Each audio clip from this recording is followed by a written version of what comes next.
Hallelujah. Praise the living God. Yo, nous venons d'entendre le Christ Jésus, mais moi je vais dire le agboso somme. Mais quoi c'est bien mi galetoji, pleta souwe yo agase ma ou pe gbe, ma ou pe nya ma ou pe nya pe mi anweo. Et que ma oyira mi la agboso somme. Ya me o katan ko nona egbeji ne po wetro gadre, fida sa fida et mi nona toji be la se ma ou pe nya la oyira mi.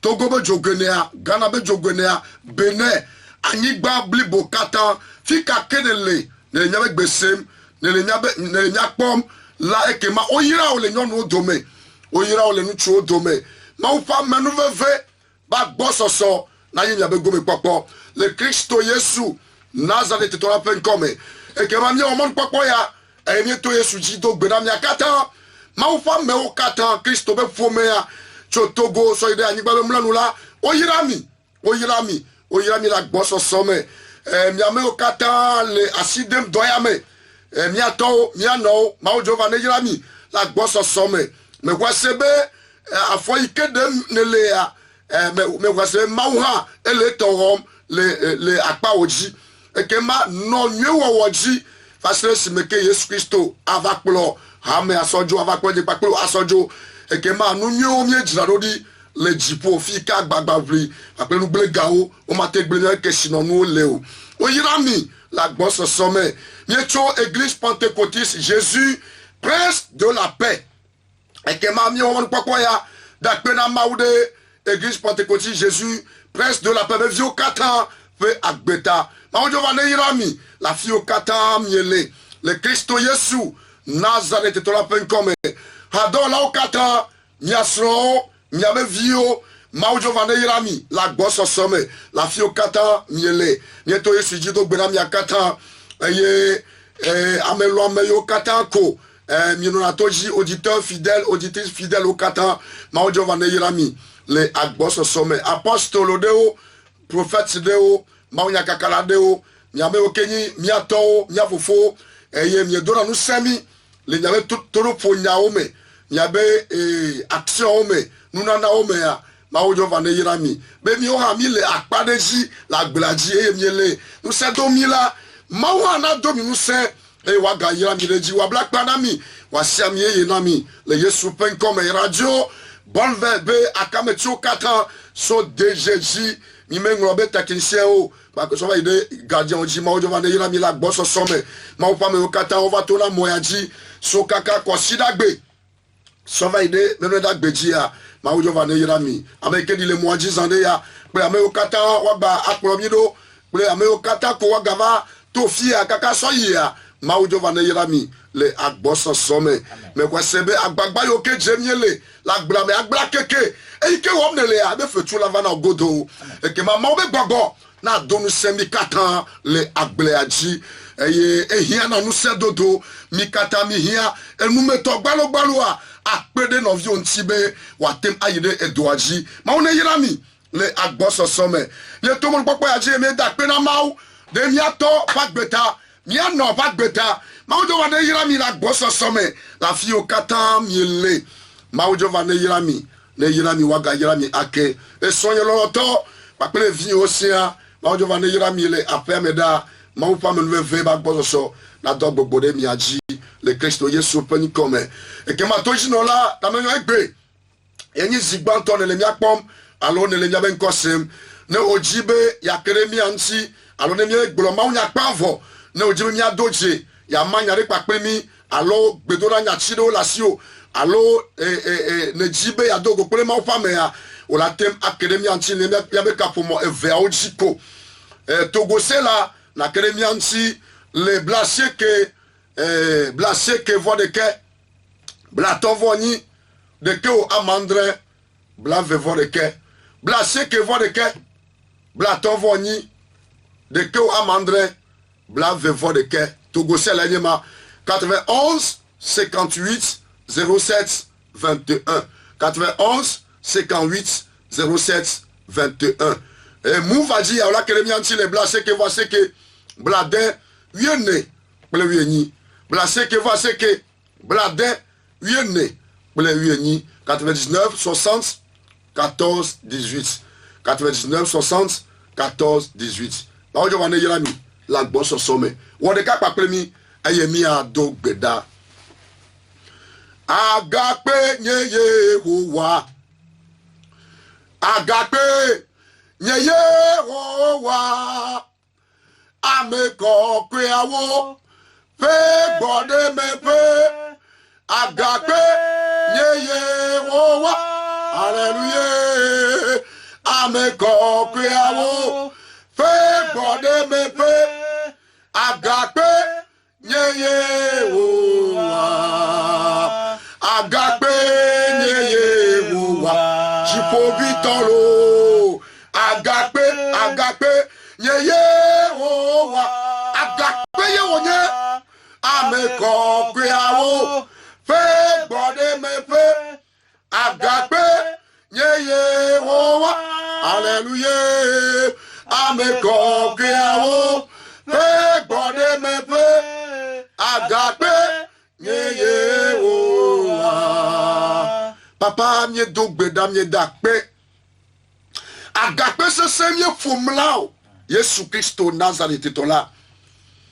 Fofo mavo mye chobubu now. Jifo vito mye subo le gapopo yame. Jifo fofo kaleto mye chobubu kata sova now. E when you maucho mavoide mavome. E ya gade ne gade mon ami. Bemi ya gade nou pa ple ole okolonti. Imeje o.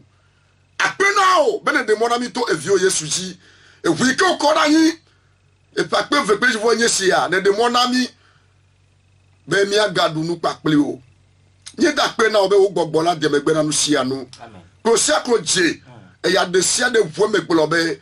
O Yesu Christo Nazareth tola yenya peto yenyi dela yenyi khona meto hina mau fofola be kafu nye dakpe na be won kontiko ni kotoji noro kata chofia kaka so ede anigba be mulanu blede wo magba bela ba sime akpe no be ne to nyame ene gadu china mia kata Yesu apeto penkome amen amen no vi lo to le Christo Yesu me maujo wane irami le agboso some me wasebe mi gale gbesoswe mi ga promido mi gale radio agbo alo mi gale mi abe emo ogbo me sube yo aga se ma ofenya oyirami menye vo dada ene wo eye ne vu radio bonvel be ya balao menye vo dada kwa ye ne wo ele tamedodo me na ma ube we troya ne paklo mi ama ma unya ne paklo mi agere ma ofenya me hena ojidudu hena nyejidudu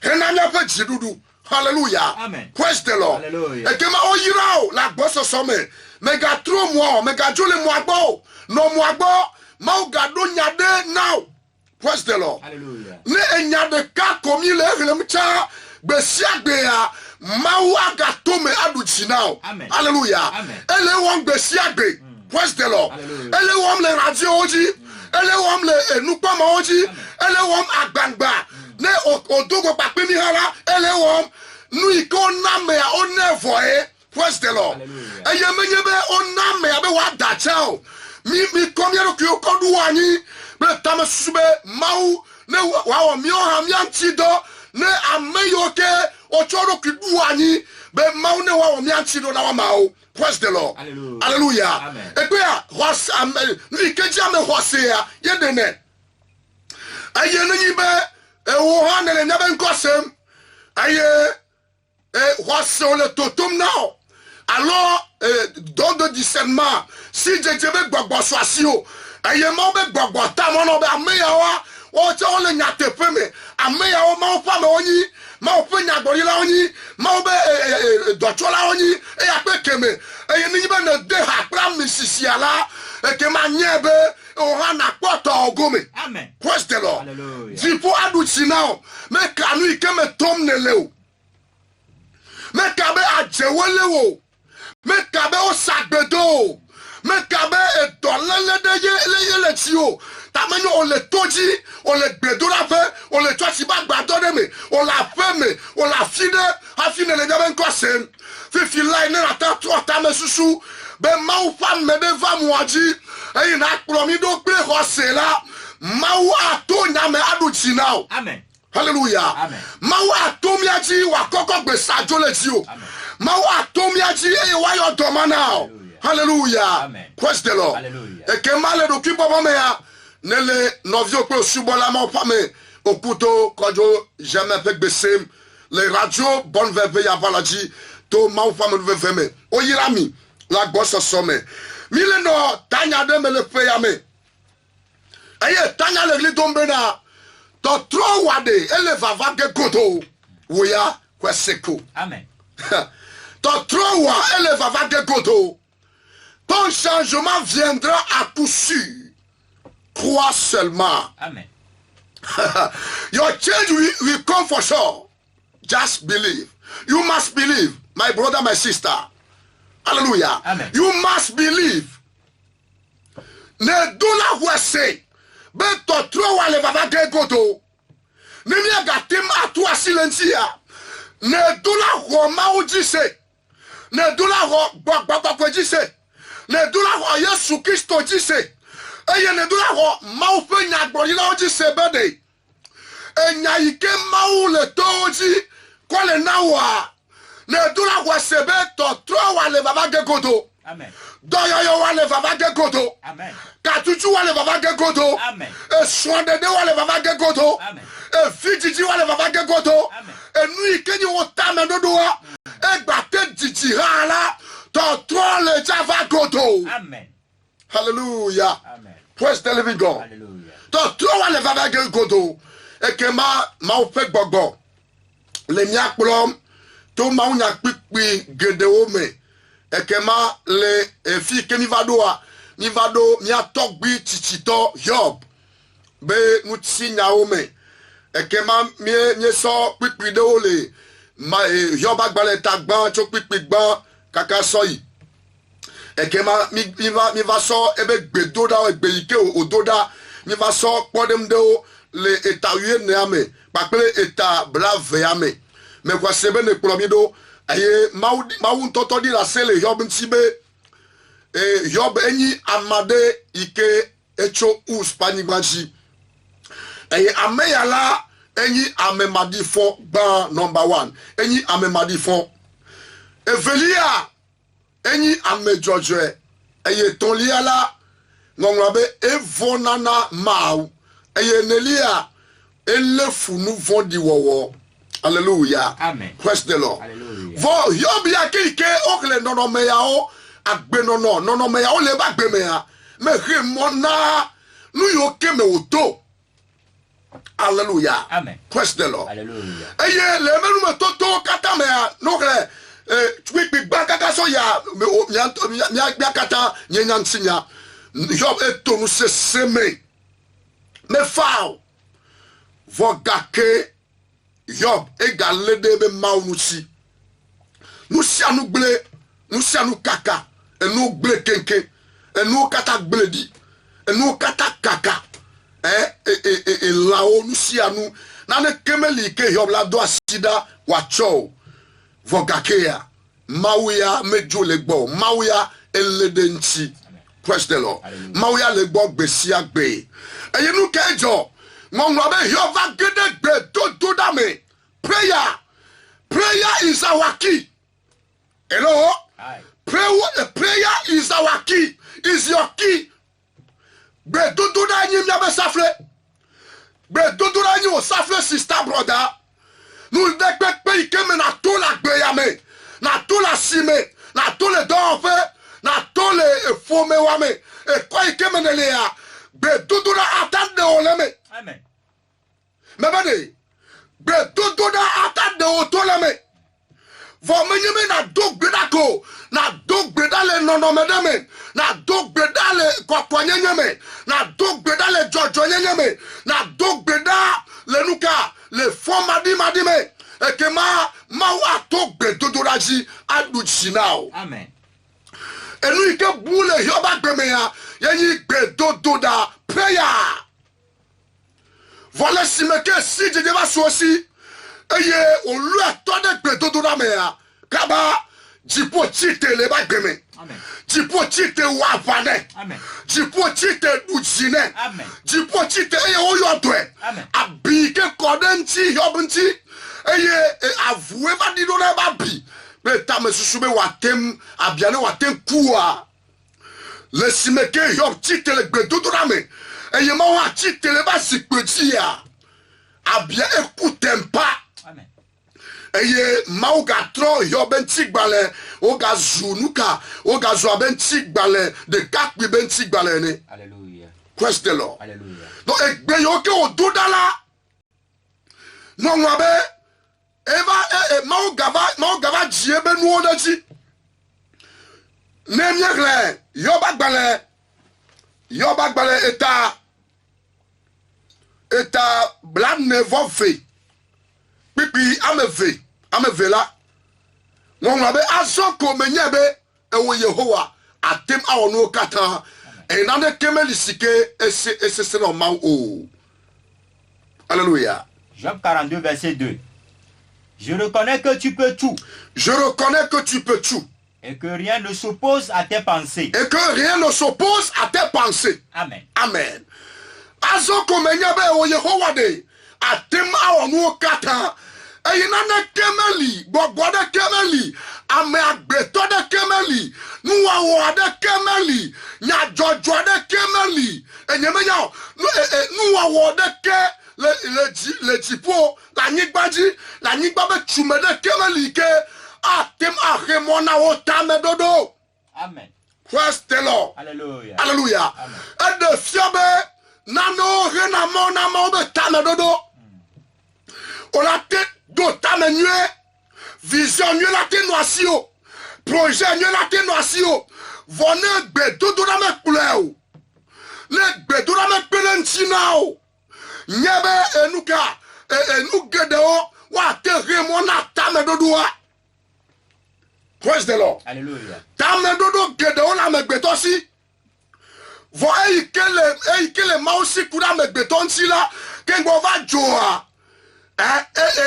Ya mauye wone vone yibe ne va kojo be ye ame eye be dodora me pedenti nao me nya ke tu na zodo wa na ko be tama dodo ke la si ola ma ta va me o cha na no amodo me ko o cha na no church ya me ko o cha na no pastor do me ko o cha na no prophet do me ko vone yibe be dodora kule na wa ekema ne amole dasedim la ekema ocha dasedidi walafa. Amen. Alléluia. Amen. Ne ameyo kato pro maudo odo tamenye ye nuka watole me fam la ekema nyebe Yehowa mawa anabeto halafa me. Alléluia. Praise the Lord. Alléluia. Ne mau demone le pademe so de debe tamenodo la sio. Vijijibe tamenodo la sio. Et donc, tamero la sio. Voyez, podem namyele. Et me pole sa sio wa.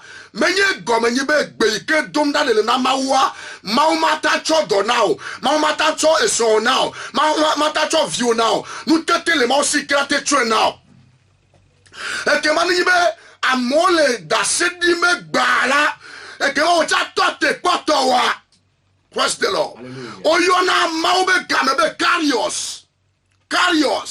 Maube game. Le temps de Dieu. Le temps de Dieu. Le moment de Dieu. Oyona be carios. Le hela game. Maube game. Akobe tamenoda atenwasio. Alors maube la odo tamelensio. Wonto na gbagba jembe. Ne fame le gayameleke.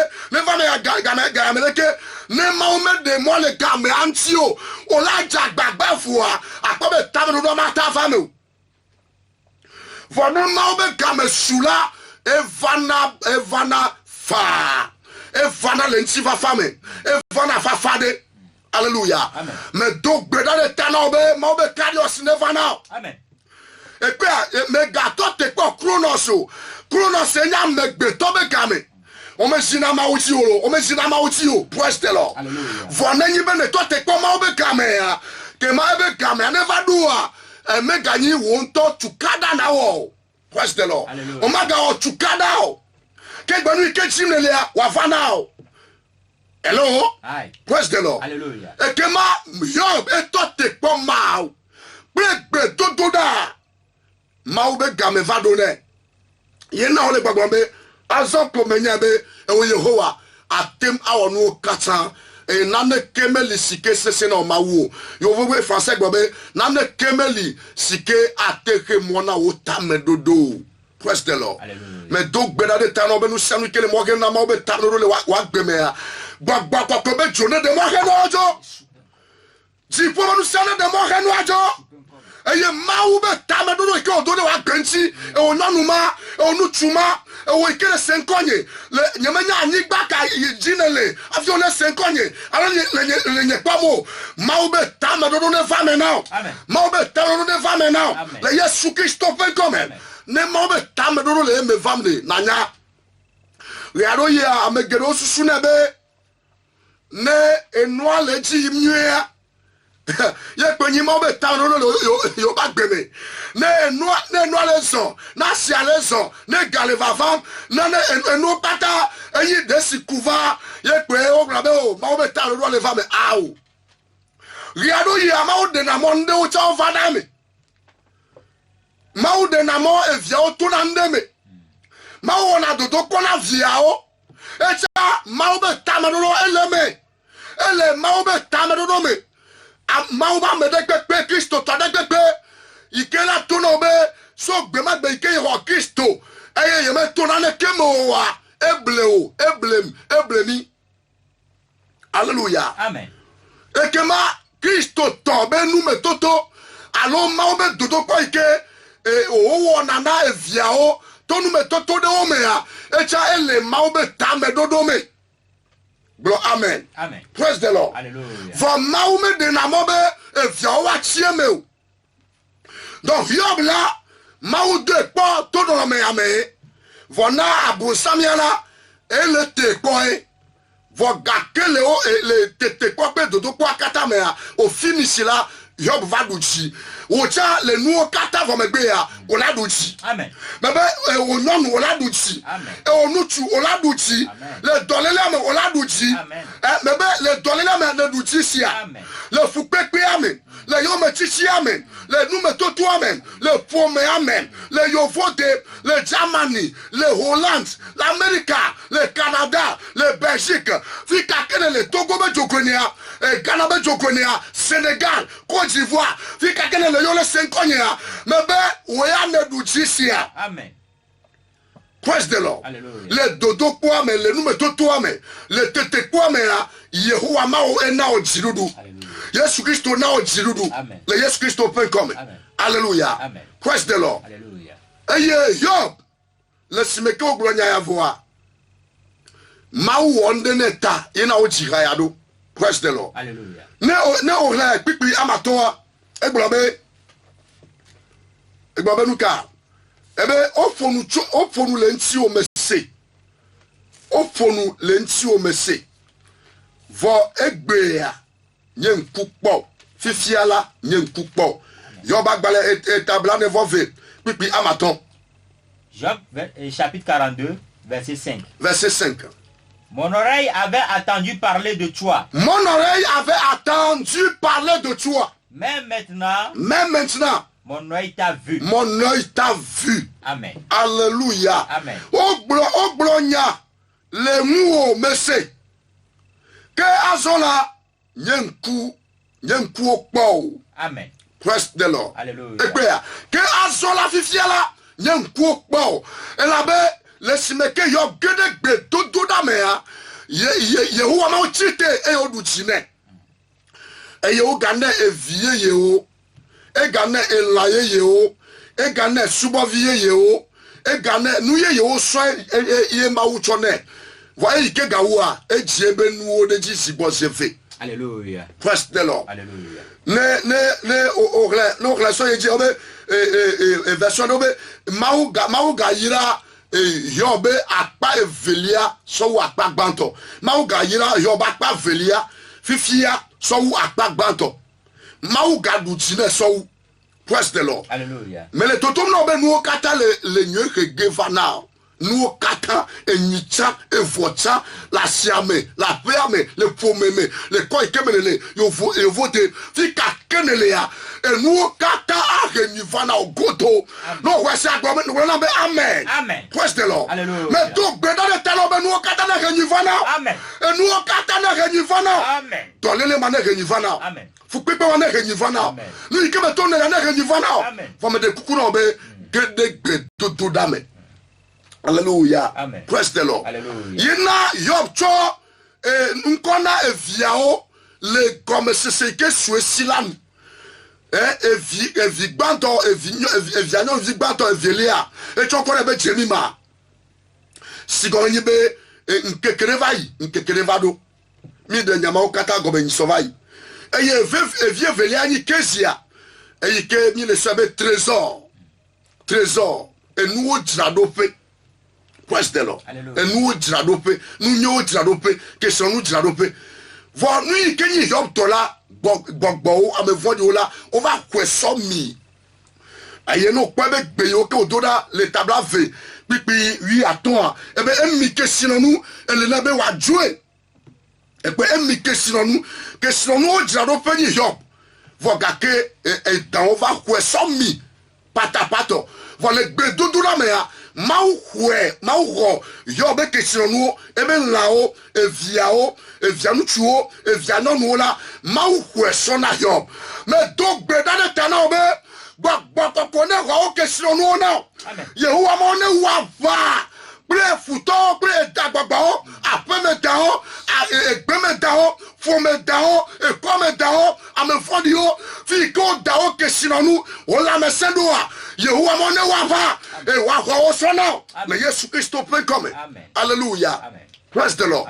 Ne yo to va me a e ke ma to wa cha va me mbe to wa cha va me le Yesu Christo pe come. Hallelujah. Amen. Mawi ke blemato subo mawi ke wo nu ya na yoba e ya ke gakpoto le gbegbe. Praise the Lord.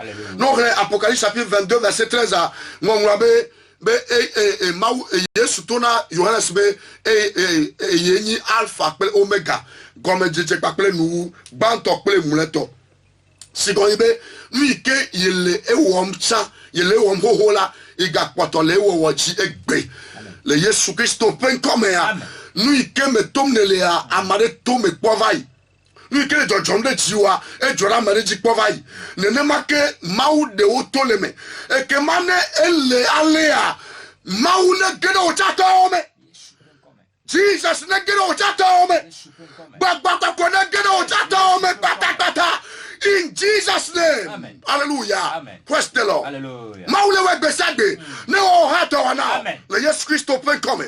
Hallelujah. Amen. Me ya mo be da sedidi ano se semko wa o hato wana va. Amen. O chato wa va do. Amen. La mese wa va. Amen. Agbe wa va. Amen. Jidu wa va. Amen. O de o le dan ba sime. Amen. O de o la jeto wa sime. Amen. O de o le dolele amen. Amen. Gbagba kokwe de o to leme. Amen. Yesu de o to leme. Amen. Yehowa de o to leme. Amen. Baba de o to leme. Amen. De o to leme. Amen. Gbagba kokwe de o to leme. Amen. To leme kaba. Le Yesu Christo pen come. Amen. Hallelujah. Amen. Vo yo be nu wa wula nyebe e pe na do twenvion ti enyi domenyoto bona gbedade ehuna ota ye na be yo mawu eva jebe no leji so pere gbeduranti ya o domine trop de mawu be donti o domine trop de mawu be fiaru pianti ekema nyebe ale ke mawu du china shobla adu china hanenema. Amen. Hallelujah. Amen. Praise the Lord. Hallelujah. Eyi afo ike yo gade na le simeke mawu afo ike odena afi mawu va du chine eya nyebe yo biala ekpole be agbale eta wiene pipa mandria be ni be olati atire puanyi eye atiaba be gunu gale egume atia be takwe gale tomea ne sechibe mebela eke ma agaje yeye apose yeye eye wache ku yeye. Praise the Lord. Alléluia. Donc à l'étepé ma ne ogle pour Somme 1. Pour Somme 1 verset 3. Yakobe amebe pepe. Pour Somme 1 verset 3. On va voir la fiabe. Et y'a dit ati si vous donnez ton vous auto si tiena le echei ayé fait angbao me loire o et nous si à nous si vous wonala vous wonne wanui. Amen. Amen. Nous sommes 1 verset 3. Nous sommes 1 verset 3. Il est comme un arbre planté auprès d'un courant d'eau. Yeah. Qui donne son fruit en sa saison. En sa saison. Et dont le feuillage ne se flétrit point. Tout ce qu'il fait lui réussit. Lui réussit. Amen. Amen. Te pe ya yi efia David be hajiji. Vano lenku de yoba gbenchi ya. Ebe ne be on lati fuani. Vone ati takbuya be ati takbuya ati takbuya le gume. E ne se chibe vevela ekema agaje yeye. Amen. No echile tepe ya yenyi maufenya the word of God. Echile tepe ya yenyi maubagbe la fenya. Alléluia. Amede bebe ke chonyame pour la maudo for Yesu. Ne bagbe ma be ba feto bebe de la ene o jesi do kuile mau subo me. Menyebe de church po. Menyebe de on la modo me po. Menyebe ele pasteur do me po.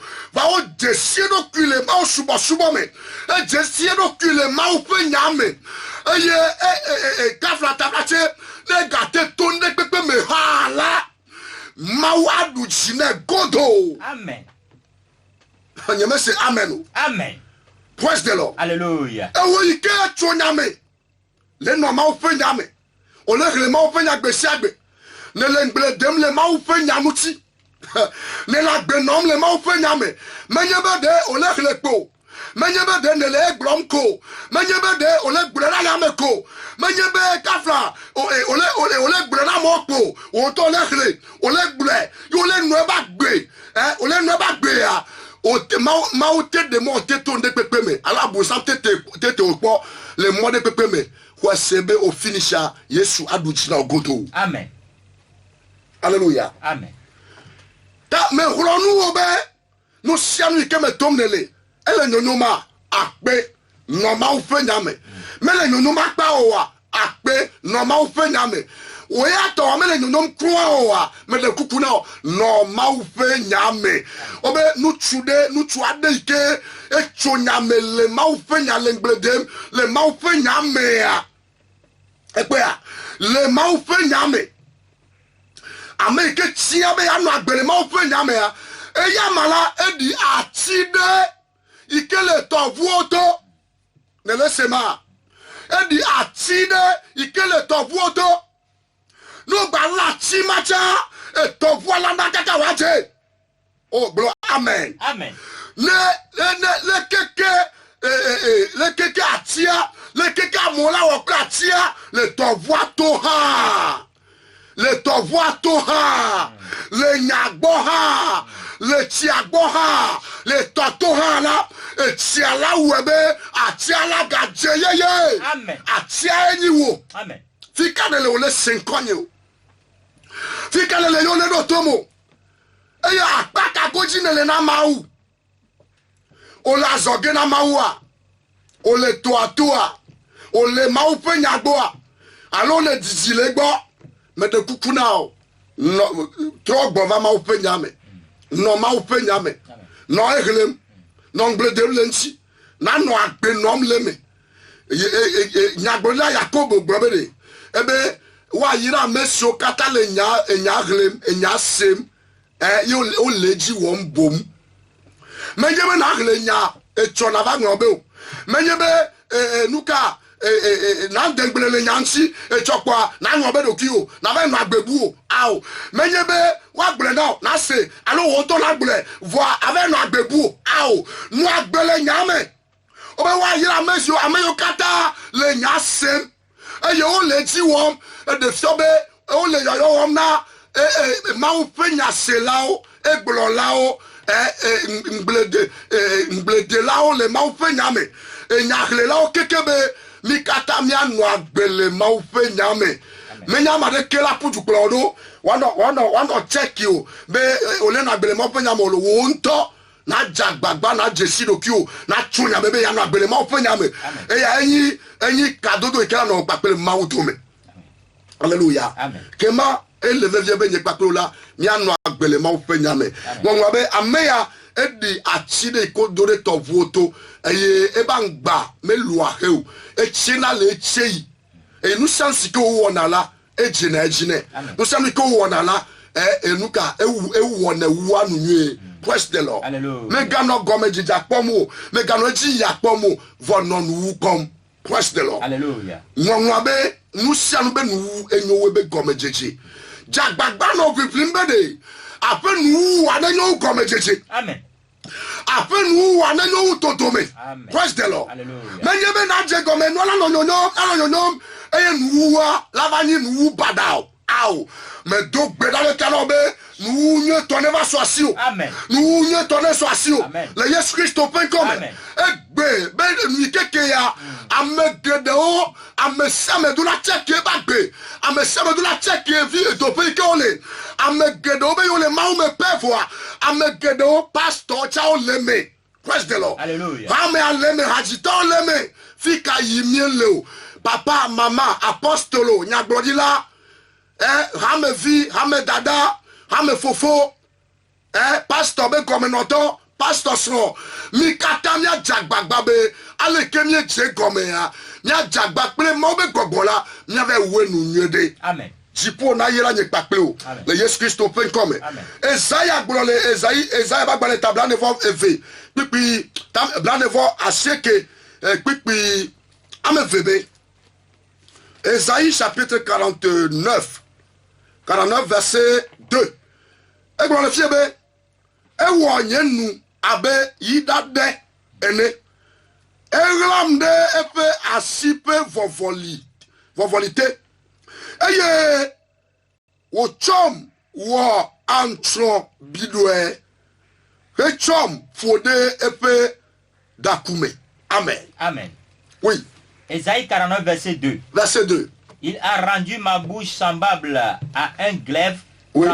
tranchant il m'a couvert de l'ombre de sa main il a fait de moi une flèche aiguë il m'a caché dans son cargois amen ekbea Job lesime ko va de sibe eyida de yenye ekbea eyida de yenye le maube alome papre antro bidi antrobido yenye le mauba alome tala eye mautu kodo yiba ibe dakumea wo be lesime ko va chite la eza eyia eza enya ikenyi yi kele Job mea eze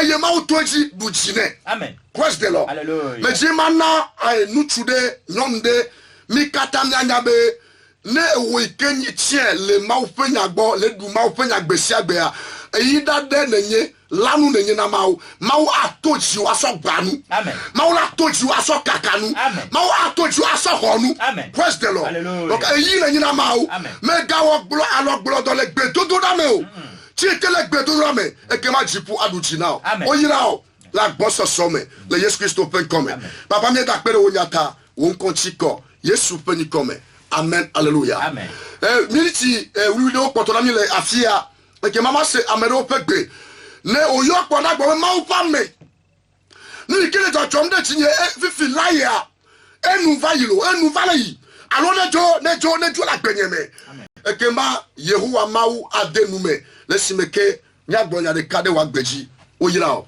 22 19 24 allo 96 11 40 on laisse novio pe novio o subola pe novio mo pa me okuto kojo j'avais pegbe Job et chop Nkekereva, nkekerevado. Oui, hello? Hello? Amen.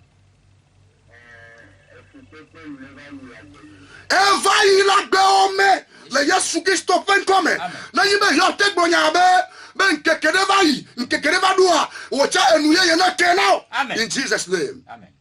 22 19 24 enuye ye le ja kena Togo pe Togo vio. Alléluia. Amen. Pastor enuye ye borova kekenao. Oui, hello? Meto. Yeah. Bagba kone kokwajo. Bagba kone kokwajo la gome. Aleke yob dida sea le nyalame o cha non nyalame dasiri di wafana. Yesu peut come. Alléluia. Amen. 22 19 24. Nkekereva yi, nkekereva do. Mega susibe ya nonu mamedao. Mega susibe ya nya hedala yidao.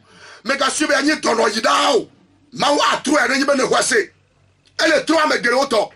O hato avame. 22 19 24. Non nyalame non ble dem le nyame. Non mau nyaklem. E nanu agbe le mau pe nyame. Nous sommes là te jole jioro. O mu le apostle obeti na kwa. O le apostle Johannes da mi jochome le nyalanti.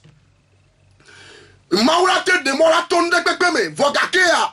Oya poto no nyalame. Amen. Jipu aduchi now. Nkekereva yi, nkekereva do 22 19 24. 96 11 40 40. N'aimez pas Myriam no santo tome. La te anom yabe ka pour maoji. Oui, hello? Amen. Et nous y a kena papa. Et nous que Joe Joe sauvage kakabara gbea. Bagba quoi jo. Et nous va ici. Et nous va ici. Et nous va ici. Le Yesu pen comme. Nous y a kena. Oyirao. Oyirao. Et que ma mamleto. Nya potagba ajo. Oui, hello? Oui, hello? Amen, mama. Le Yesu Christo pen comme. Ngogbe nous ikele dova megbe domea. Et nous va ici. Et nous va ici. Et nous va ici. Yiden gogbe. Le ganyaome. Le sonde nyaome. Viti nyaome. Yiden gogbe. In Jesus' name. Amen. Hallelujah. Oyirami. Amen.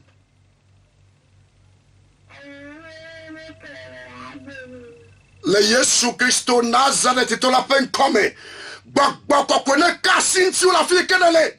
Nous ye na kenao. La mesebe nous ne kenao. Dododo nous ne kenao. Dododo. In Jesus name. Yesu Christo. Be doyobo nous sele jam la fille kenele ya. Mais quoi si tu do de dono katara beta. Mais ka fille kenele yo le 5 konyo. Yehowa maune dobe do sida. Ebe do baba sina dicha. Yesu bebe do baba sina dicha. Le koji la pome, le gbedo la po. Fi kele yolo le 5 konya. Hodaya.